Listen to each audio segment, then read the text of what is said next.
Hello friends, welcome back to our YouTube channel 12 Step. Today in this video let's learn about how to update Reddit app in Android. So let's get started. At first we need to get into Play Store. So let's tap on this and search for Reddit. Here we can see install button over here, but if you have already installed the Reddit app and you are already using it, you will be able to see update button over here. Now you need to simply tap on that one. And it can take few minutes to be updated completely. We need to wait till then.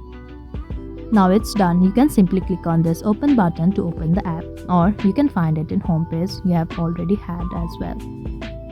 So here it is. So this is it we can do to update Reddit app in Android. I hope you liked the video. Please do like and subscribe. Thanks for watching.